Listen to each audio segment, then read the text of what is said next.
നമസ്കാരം. മലയാളി വാർത്തയിലേക്ക് സ്വാഗതം. നിയമസഭാ സമ്മേളനത്തിൽ ഒരു ദിവസം എത്തിയതോടെ വിവാദങ്ങൾക്ക് നടുവിൽ നിൽക്കുന്ന രാഹുൽ മാങ്കൂട്ടത്തിന് അത് വലിയ ആത്മവിശ്വാസമാണ് നൽകിയത്. ഇനിയുള്ള ദിവസങ്ങളിൽ രാഹുൽ എത്തുമോ എത്തില്ലയോ അതൊരു ചോദ്യമാണ്. പക്ഷെ എന്നിരുന്നാലും ഇത്രയും കാലം പുറത്തേക്കൊന്നും ഇറങ്ങാതെ മാധ്യമങ്ങൾക്ക് മുൻപിൽ മുഖം നൽകാതെ വീടിനകത്ത് മാത്രം ഇരുന്ന രാഹുൽ പുറത്തേക്ക് വന്നതോടുകൂടി തന്നെ ഏതായാലും ഇനി അങ്ങോട്ട് അങ്ങനെ തന്നെ ഇരിക്കാനുള്ള പദ്ധതിയല്ല ഉള്ളത് എന്നുള്ളത് കൂടി വിളിച്ചു പറയുകയാണ്. ഏതായാലും ആരോപണങ്ങളൊക്കെ ഉയർന്ന വേളയിൽ തന്നെ ഒന്നോ രണ്ടോ തവണ മാത്രമാണ് രാഹുൽ മാധ്യമങ്ങൾക്ക് മുൻപിൽ പ്രതികരിക്കാനായിട്ട് വന്നത്. അദ്ദേഹത്തിന്റെ മണ്ഡലമായ പാലക്കാട് പോലും അദ്ദേഹം പോയിട്ടില്ല. അവിടെയൊക്കെ തന്നെ ഇനി സജീവമാകാനുള്ള ഒരുക്കത്തിലാണ്. അതിനിടയിൽ പ്രതിപക്ഷ നേതാവ് മാത്രം ഒരു വശത്തായതോടെ പാർട്ടിക്കുള്ളിലെ തന്റെ പിന്തുണയുടെ ആഴം അളക്കാനും രാഹുലിന് ഇതോടുകൂടി സാധിച്ചിട്ടുണ്ട് എന്നുള്ളതാണ് മറ്റൊരു കാര്യം. ഇതിന് പിന്നാലെ ഇപ്പോൾ പാർട്ടി പ്രവർത്തകർക്കും പാലക്കാട് മണ്ഡലത്തിലും സജീവമാകാൻ ഒരുങ്ങുകയാണ് രാഹുൽ. തനിക്കെതിരെ ആക്ഷേപം ഉന്നയിച്ചവർ കേസിന് പോകാൻ തയ്യാറല്ലെന്ന് പറഞ്ഞതാണ് ഇപ്പോൾ രാഹുലിന് ആത്മവിശ്വാസം കൂടുതൽ നൽകുന്നത്. ക്രൈംബ്രാഞ്ച് അന്വേഷണം ഒരു സൈഡിൽ നടക്കുന്നുണ്ട്. എന്നിരുന്നാലും അതൊക്കെ അവിടെ നടക്കുമ്പോഴും താൻ എന്തിനെ ഇത്രയും കാലം താൻ അത് അനുഭവിച്ചു, ഇനിയും ഇപ്പോഴും ആരോപണ വിധേയൻ മാത്രമാണ്, അത് തെളിയിക്കപ്പെടുന്നത് വരെ എന്തിനാണ്, അതും ഒരു ജനപ്രതിനിധി ഇങ്ങനെ വീടിനകത്ത് വാതിലടച്ച മുറിയിൽ മാത്രം ഇരിക്കേണ്ട യാതൊരു ആവശ്യവുമില്ല എന്നുള്ള ഒരു ജനങ്ങളടക്കം നൽകുന്ന പിന്തുണ കണ്ടുകൊണ്ട് തന്നെയായിരിക്കാം വീണ്ടും തന്റെ മണ്ഡലങ്ങളിലും പല പരിപാടികളിലും ആക്റ്റീവ് ആകാൻ രാഹുൽ ഒരുങ്ങുന്നത്. ഇതോടുകൂടി സോഷ്യൽ മീഡിയയിൽ അടക്കം രാഹുൽ സജീവമായി കഴിഞ്ഞു. പാലക്കാട് മണ്ഡലത്തിലേക്കുള്ള റീ എൻട്രിക്കുള്ള മുന്നൊരുക്കങ്ങളും അണിയറയിൽ നടക്കുന്നുണ്ട്. ജില്ലാ റവന്യൂ അസംബ്ലിയിൽ പാലക്കാട് നിയോജക മണ്ഡലത്തിലെ അടിയന്തര പ്രാധാന്യമുള്ള ആവശ്യങ്ങൾ ഉൾപ്പെടുത്തി റവന്യൂ മന്ത്രിക്ക് രാഹുൽ മാങ്കൂട്ടത്തിൽ MLA കത്ത് നൽകിക്കൊണ്ട് രംഗത്ത് വന്നത് വരും ദിവസങ്ങളിൽ കൂടുതൽ സജീവമാകും എന്നതിന്റെ തെളിവാണ്. പാലക്കാട് നഗരസഭയിലെ സുന്ദരം കോളനിയിൽ കൈവശരേഖയുള്ള 86 കുടുംബങ്ങൾക്ക് അടിയന്തരമായി പട്ടയം വിതരണം ചെയ്യണമെന്ന് രാഹുൽ ആവശ്യപ്പെട്ടിരിക്കുകയാണ്. വിഭജനത്തിൽ 23ാം വാർഡായ പിരിയാരി പഞ്ചായത്തിലെ ഏക വില്ലേജ് ഓഫീസാണുള്ളത്. ഈ ഓഫീസിൽ അധിക തസ്തികകൾ അനുവദിക്കണമെന്നാവശ്യപ്പെട്ട് മന്ത്രിക്ക് നിവേദനം സമർപ്പിച്ചിരുന്നു. ഇക്കാര്യത്തിൽ ഇതുവരെ തീരുമാനമാകാത്തതും മന്ത്രിയുടെ ശ്രദ്ധയിൽപ്പെടുത്തി. പാലക്കാട് നഗരത്തിലെ പാലക്കാട് 3 വില്ലേജ് ഓഫീസിലെ സ്ഥലപരിമിതിക്ക് പരിഹാരമായി സർക്കാരിന്റെ സ്മാർട്ട് വില്ലേജ് പദ്ധതിയിൽ പാലക്കാട് 3 യാക്കര വില്ലേജ് ഓഫീസുകളെ കൂടി പരിഗണിക്കുക, വീട് നിർമ്മാണത്തിനായി ഭൂമി തരം മാറ്റാൻ നൽകിയാൽ വർഷങ്ങളോളം കാത്തിരിക്കുന്ന അവസ്ഥയ്ക്ക് പരിഹാരം കാണുക, പാലക്കാട് നഗരത്തിൽ റവന്യൂ ടവർ സ്ഥാപിക്കുക തുടങ്ങിയ ആവശ്യങ്ങളും ഉന്നയിച്ചു. MLAയുടെ ഔദ്യോഗിക വാട്സ്ആപ്പ് ഗ്രൂപ്പും ആക്റ്റീവായിട്ടുണ്ട്. മാത്രമല്ല ഇന്നലെ മുഖ്യമന്ത്രി പിണറായി വിജയനെ രൂക്ഷ ഭാഷയിൽ വിമർശിച്ച് ഫേസ്ബുക്ക് കുറിപ്പും ഇട്ടിട്ടുണ്ട്. നേരത്തെ ഗുരുതരമായ ലൈംഗിക ആരോപണങ്ങൾ വന്ന പശ്ചാത്തലത്തിൽ സോഷ്യൽ മീഡിയയിൽ പഴയതുപോലെ അത്ര രാഹുൽ ഇടപെട്ടിരുന്നില്ല. കുന്നംകുളം കസ്റ്റഡി മർദ്ദനത്തിനിരയായ സുജിത്ത് 11 കേസുകളിലെ പ്രതിയാണെന്ന മുഖ്യമന്ത്രിയുടെ പ്രതികരണത്തിലാണ് ഫേസ്ബുക്ക് പോസ്റ്റുമായി പാലക്കാട് MLA രാഹുൽ മാങ്കൂട്ടത്തിൽ രംഗത്തെത്തിയത്. മുഖ്യമന്ത്രിയും ഒപ്പമുള്ള മന്ത്രിമാരും നിരവധി കേസുകളിൽ പ്രതിയായിട്ടുണ്ടല്ലോ എന്നും അവരെയൊക്കെ സ്റ്റേഷനിലിട്ട് മർദ്ദിക്കുമോ എന്നും രാഹുൽ ഫേസ്ബുക്കിൽ കുറിച്ചു. പൊതുപ്രവർത്തകനും യൂത്ത് കോൺഗ്രസ് മണ്ഡലം പ്രസിഡന്റുമായ സുജിത്ത് കേസുകളിൽ പ്രതിയാകുന്നത് സ്വാഭാവികമാണ്. അത് അങ്ങ് കേരളത്തിന്റെ മുഖ്യമന്ത്രി ആയിരിക്കുമ്പോൾ. ഈ സർക്കാരിനെതിരെ സമരം ചെയ്തതിന്റെ പേരിൽ 100-ൽ അധികം കേസുകളിൽ പ്രതികളായ സഹപ്രവർത്തകർ വരെയുണ്ട് യൂത്ത് കോൺഗ്രസിൽ. അത് രാഷ്ട്രീയ കേസുകളാണ്. അതൊരാളെ സ്റ്റേഷനിലിട്ട് ക്രൂരമായി മർദ്ദിക്കാനുള്ള മാനദണ്ഡമല്ലല്ലോ. ആ മാനദണ്ഡം വെച്ചാണെങ്കിൽ അങ്ങ് കേസുകളിൽ പ്രതിയല്ലായിരുന്നു. അങ്ങയോടൊപ്പം പ്രവർത്തിക്കുന്ന മന്ത്രിമാർ പ്രതികളല്ലേ?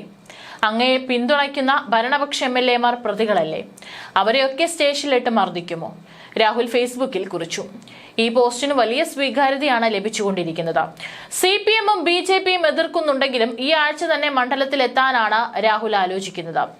എന്നാൽ എതിർപ്പുമായി CPM അടക്കം രംഗത്തുണ്ട്. രാഹുൽ മാങ്കൂട്ടത്തിൽ ജില്ലയിൽ എത്തുന്നത് സംബന്ധിച്ച് വിവരമൊന്നും ലഭിച്ചില്ലെന്ന് DCC പ്രസിഡന്റ് A തങ്കപ്പൻ പറഞ്ഞു. പാർട്ടിയിൽ നിന്നും KPCC സസ്പെൻഡ് ചെയ്തതിനാൽ രാഹുൽ ഇപ്പോൾ സ്വതന്ത്ര MLA ആണ്.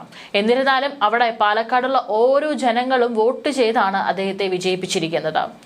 മണ്ഡല MLA എന്ന നിലയിൽ രാഹുൽ എത്തുന്നതിൽ DCC പ്രത്യേകമായി ഒന്നും ചെയ്യേണ്ടതില്ല. പക്ഷേ ഒരുപക്ഷെ അവിടെ എത്തുവാണെങ്കിൽ തന്നെ BJP-യും അതുപോലെ തന്നെ CPM-ഉം എതിർപ്പുമായി രംഗത്ത് വരും, അല്ലെങ്കിൽ പ്രതിഷേധവുമായി രംഗത്ത് വരുമെന്നുള്ള കാര്യത്തിൽ സംശയം വേണ്ട.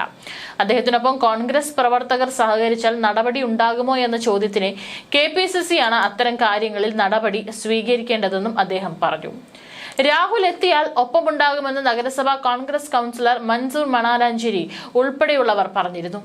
അതേ ചിന്താഗതിയിലാണ് പാർട്ടിയിലെ ഭൂരിപക്ഷവും.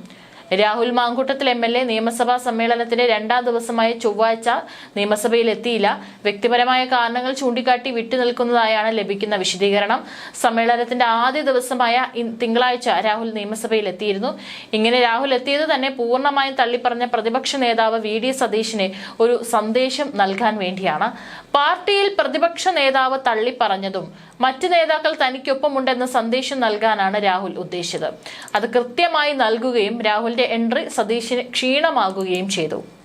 എന്നാൽ താൻ സഭയിൽ വരുന്നത് കൊണ്ട് പാർട്ടി പ്രതിരോധത്തിലാകരുതെന്നാണ് രാഹുലിന്റെ നിലപാട്. സഭയിൽ എത്തേണ്ടതില്ലെന്ന് പാർട്ടിയെ രാഹുലിനെ അറിയിച്ചതായാണ് വിവരം.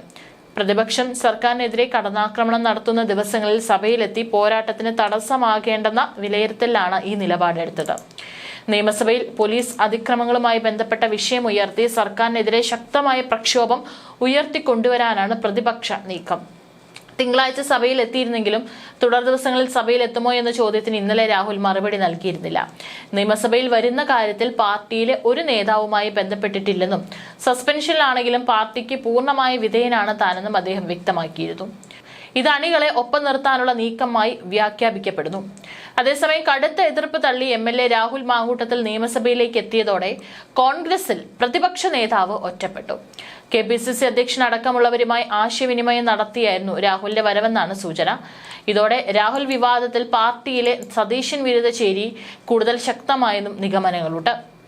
ഇതോടെയാണ് KPCC യോഗത്തിലും സതീശൻ വിഷയം ഉന്നയിക്കാതിരുന്നത്. കഴിഞ്ഞ ദിവസം സഭയിൽ ഒളിയമ്പുമായി മന്ത്രി വീണ ജോർജ് രംഗത്ത് വന്നിരുന്നു. ഇതുവരെയായിട്ടും ആരും രാഹുൽ വിഷയം ഇന്നലേക്ക് ചർച്ചയ്ക്കിടയിൽ ആരും പറഞ്ഞിരുന്നില്ല. പക്ഷേ അതിനെ തുടക്കം കുറിച്ചിരിക്കുന്നത് മന്ത്രി വീണ ജോർജാണ്. നിയമസഭയിൽ രാഹുൽ മാങ്കൂട്ടത്തിനെതിരെ ഒളിയമ്പ് ചെയ്ത് മന്ത്രി വീണ ജോർജും KT ജലീലും രംഗത്ത് വന്നിരുന്നു. പോലീസ് അതിക്രമങ്ങളെക്കുറിച്ച് അടിയന്തര പ്രമേയ ചർച്ചയിൽ രാഹുലിന്റെയും PK ഫിറോസിന്റെയും പേരെടുത്ത് പറഞ്ഞായിരുന്നു ജലീലിന്റെ ആക്രമണം. രാഹുലിനെയും ഫിറോസിനെയും പോലെയാണോ എല്ലാ കോൺഗ്രസുകാരും ലീഗുകാരുമെന്ന് KT ജലീൽ ചോദിച്ചു. ഭ്രൂണത്തിൽ വെച്ച് കുഞ്ഞിനെ കൊന്നുകളഞ്ഞെന്ന ആരോപണം നേരിടുന്ന രാഹുൽ മാങ്കൂട്ടത്തിലെ പോലെയല്ല എല്ലാ യൂത്ത് കോൺഗ്രസ് നേതാക്കളും പ്രവർത്തകരും. നാട്ടിൽ പാർട്ടി പ്രവർത്തനം നടത്തുകയും 5.25 ലക്ഷം രൂപ ഗൾഫിൽ നിന്ന് ശമ്പളം പറ്റുകയും ചെയ്യുന്ന മായാവിയായ രാഷ്ട്രീയക്കാരൻ PK ഫിറോസിനെ പോലെയല്ല മറ്റ് യൂത്ത് ലീഗ് നേതാക്കളും പ്രവർത്തകരും. അതുപോലെയാണ് പോലീസിന്റെയും കാര്യവും. ചില പുഴുക്കുത്തുകളെ ചൂണ്ടിക്കാട്ടി പോലീസ് ആകെ പ്രശ്നമാണെന്ന് പറയരുതെന്നും ജലീൽ പ്രതിപക്ഷത്തെ ഉപദേശിച്ചു. ചോദ്യോത്തരവേളയിലായിരുന്നു പ്രതിപക്ഷത്തിനിടെ വീണ ജോർജിന്റെ കുത്ത്. ശിശുജനന മരണനിരക്കുമായി ബന്ധപ്പെട്ട വിജിന്റെ ചോദ്യത്തിന് കുഞ്ഞുങ്ങളെ ഇല്ലാതാക്കുകയല്ല സംരക്ഷിക്കുകയാണ് സർക്കാർ ചെയ്യുന്നതെന്നായിരുന്നു വീണ ജോർജ് മറുപടി നൽകിയത്. അതെന്തുകൊണ്ടാണ് അത്തരത്തിലൊരു വാക്ക് വീണ ജോർജ് പറഞ്ഞിരിക്കുന്നത് എന്നുള്ളത് കൃത്യമായിട്ട് മനസ്സിലാകും. കേരളത്തിലെ ശിശുമരണ നിരക്ക് 5% കുറയ്ക്കാൻ സാധിച്ചു. ഇത് അമേരിക്കൻ ഐക്യനാടുകളിലെ നിരക്കിനേക്കാൾ കുറവാണ്.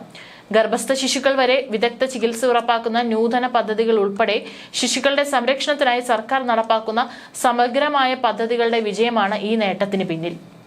കുഞ്ഞുങ്ങളെ ഇല്ലാതാക്കുകയല്ല ചേർത്ത് പിടിക്കുകയുമാണ് സർക്കാർ ചെയ്യുന്നതെന്നും മന്ത്രി വ്യക്തമാക്കി. ഇരുവരുടെയും പരിഹാസങ്ങൾ ഭരണപക്ഷം ഡെസ്കിലടിച്ച് പ്രോത്സാഹിപ്പിച്ചപ്പോൾ കേട്ടിരിക്കാനേ പ്രതിപക്ഷത്തിന് കഴിഞ്ഞുള്ളൂ. ഏതായാലും വരും ദിവസങ്ങളിലും ഇത്തരത്തിലുള്ള രാഹുൽ മാങ്കൂട്ടത്തിനെതിരെയുള്ള വിഷയം സഭയിൽ വലിച്ചിടുമെന്നുള്ള കാര്യത്തിൽ യാതൊരു സംശയം വേണ്ട. അതുകൊണ്ട് തന്നെയാണ് അത് കൂടുതൽ അതിനൊരു മൂർച്ച കൊടുക്കണ്ട എന്ന് കരുതിക്കൊണ്ടാണ് രാഹുൽ പ്രത്യേകമായിട്ട് ഇപ്പോൾ ഈ ദിവസങ്ങളിൽ സഭയിൽ നിന്ന് മാറി നിൽക്കുന്നത് എന്നുള്ള ഒരു അനുമാനമാണ് നമുക്കും ഊഹിക്കാൻ സാധിക്കുന്നത്.